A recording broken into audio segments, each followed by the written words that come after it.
Greetings, John McKenna here, and 3CR and Paul Dunn. Paul, let's kick off by talking about community development forums. Tell us more about what they are.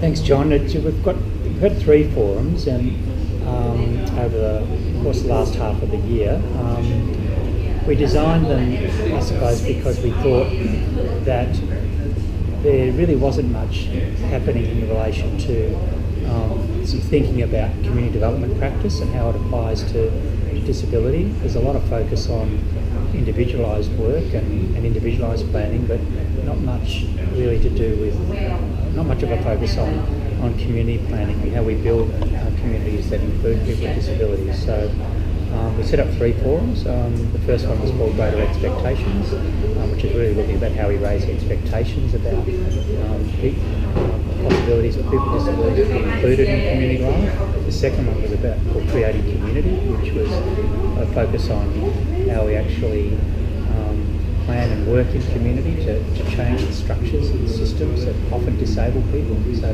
how do we actually create enabling communities?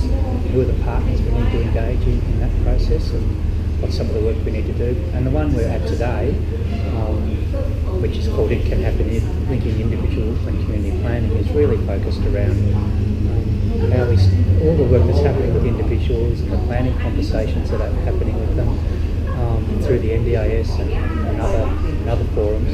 How do we actually start to find out what it is that people are aspiring to, and how do we use that information to start to link with community planners and community planning and really start to change the way communities think and include people with disabilities in activities and organisations, in mainstream activities and organisations. Paul, I think you agree with me right now. We're seeing so many forums happening around the world, especially in Australia. Evaluation is very important. Could you share with us just some of the evaluation and some feedback you've received so far on people attending these forums?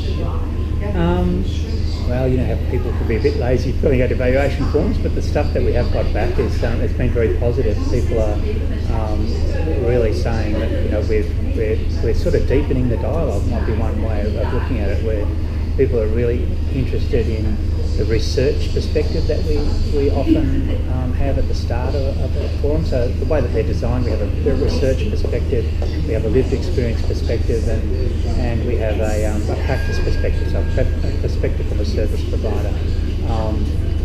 And it's they really like that format. I think they're really enjoying the challenge that the researchers are bringing into the forums to get linking it up to key pieces of research and literature and knowledge that they can use back in their workplaces, and the lived experience, the perspectives from people with disabilities who are engaging with the challenges of becoming a part of their community is also something that we received really positive feedback about. So, and then what we've also tried to do, I suppose, is get some quite innovative services and approaches that people can hear about and learn from, and again take back to their own context and see how that can be applied.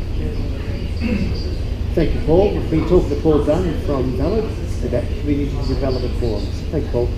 Thanks, John. Thanks, John.